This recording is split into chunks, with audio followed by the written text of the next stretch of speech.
केंद्रीय कमेटी के आह्वान पर सीपीएम ने समाहरणालय धरना स्थल से स्टेट बैंक तक गगनभेदी नारों के साथ निकाला प्रतिरोध मार्च।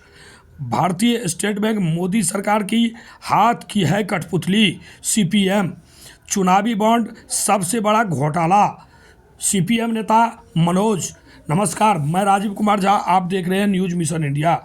राष्ट्रीय कमेटी के आह्वान पर सीपीएम मधुबनी जिला कमेटी द्वारा समाहरणालय स्थित धरना स्थल से जुलूस निकालकर गगनभेदी नारों के साथ भारतीय स्टेट बैंक मधुबनी मुख्य ब्रांच तक प्रतिरोध मार्च निकाला, जहां पहुंचकर मार्च सभा में तब्दील हो गया।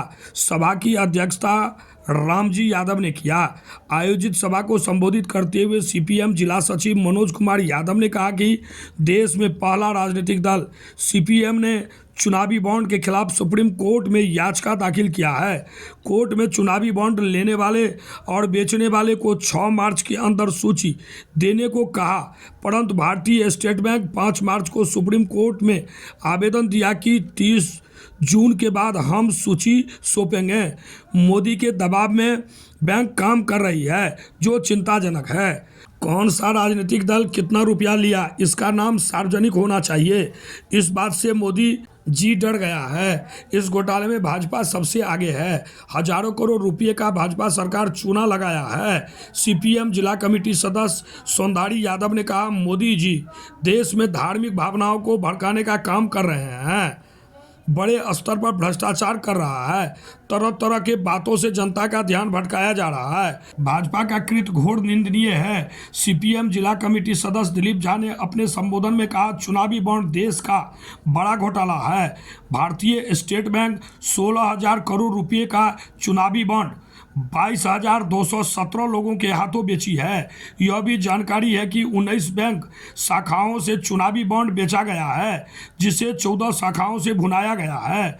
यह जानकारी पहले ही कोर्ट को दिया जा चुका है। सुप्रीम कोर्ट के 7 सदस्यीय खंडपीठ ने इस बात को लेकर कहा कि बॉन्ड खरीद करने वाले सभी लोगों का नाम, पता, केवाईसी हमें उपलब्ध कराई जाए, लेकिन मोदी सरकार के दबाव में बैंक ने 136 दिन का समय मांगा, जो कोर्ट का अवमानना है। यह जघन्य अपराध है। डिजिटल के दौर में भारतीय स्टेट बैंक को कौन सा मजबूरी है। बैंक तो चंद घंटों के अंदर सभी कागजात कोर्ट को सौंप सकती है। सीपीएम के जिला कमेटी सदस्य रामजी यादव ने कहा कि वामपंथी समर्थित मनमोहन जी सरकार में सूचना के अधिकार के तहत सूचना लेने का अधिकार प्राप्त था, लेकिन मोदी जी के तानाशाही रवैये के कारण सूचना नहीं दिया जा रहा है। भारतीय स्टेट बैंक मोदी सरकार की कठपुतली है। मोदी सरकार संविधान और लोकतंत्र को खत्म करने पर तुली हुई है। अब की बार मोदी जी को जनता सबक सिखाएगी। पूरे देश में भाजपा को चुनाव में सफाया हो जाएगा। सभा को सीपीएम जिला कमेटी सदस्य बाबूलाल महतो, बिंदु यादव, विजय पासवान, मोहम्मद आरिफ, अमन यादव, राजेश यादव, रामविलास यादव, बीबी खातून, कपिल देव यादव, मुन्नी खातून, विजय यादव, मनिका, बद्री पासवान संबोधित किया। इस मौके पर दर्जनों पार्टी समर्थक मौजूद थे। नहीं चलेगी, नहीं चलेगी, नहीं चलेगी। चुनावी बॉन्ड पर पर्दाफाश करना होगा, करना होगा, करना होगा। चुनावी बॉन्ड का हर एक नाम सुप्रीम कोर्ट को देना होगा, देना होगा, देना होगा। चुनावी बॉन्ड छोटे खिड़की से रुपया भजाने वाले एसबीआई मुर्दाबाद, मुर्दाबाद, इनकलाब जिंदाबाद, जिंदाबाद, जिंदाबाद। मोदी के कुशासन से मुक्ति चाहिए, मुक्ति चाहिए।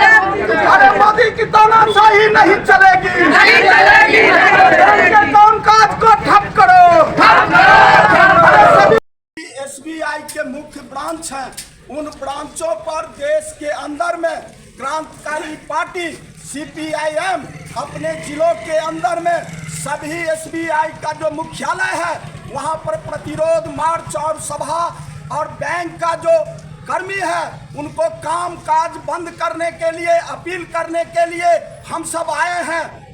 अब जो सभा की अध्यक्षता करेंगे हमारे वरिष्ठ नेता रामजी यादव जी। साथियों, आपको पता होगा भाजपा की मोदी सरकार चुनावी बॉन्ड के नाम पर बड़े पैमाने पर काले धन का उड़ाई।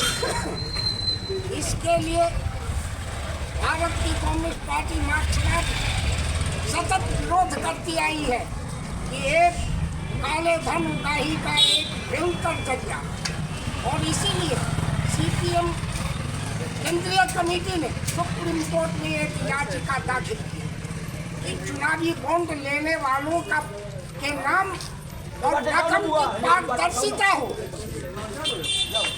सुप्रीम कोर्ट ने माना कि सीपीएम का याचिका सही है, उनका कदम सही है, और इसीलिए उन्होंने स्टेट बैंक से तमाम वैसे लोगों का नाम सार्वजनिक करने के लिए सीपीआईएम के मधुबनी जिला के सचिव मनोज कुमार यादव जी, सोनधारी यादव जी, बाबूलाल महतो जी, और इस प्रतिरोध मार्च एसबीआई मुख्य शाखा पर उपस्थित हमारे 20 रुपए है प्रिय कॉमरेड साथियों, जैसा कि अखबार और टीवी से आपको मालूम हुआ होगा, देश के अंदर में जितनी भी राजनीतिक दल है उसमें सिर्फ सीपीआईएम ही एक ऐसा पार्टी है जो सांसद से लेकर सड़क तक और उसके उपरांत उन्होंने सुप्रीम कोर्ट में मोदी जी जबरन चुनावी बॉन्ड कानून को लाया। सीपीएम ने तीखा विरोध किया। उसके उपरांत जब तानाशाह देश का नहीं माना तो सीपीएम केंद्रीय नेतृत्व सुप्रीम कोर्ट के अंदर में याचिका दाखिल करने का काम किया और सुप्रीम कोर्ट 7 सदस्यीय खंडपीठ ने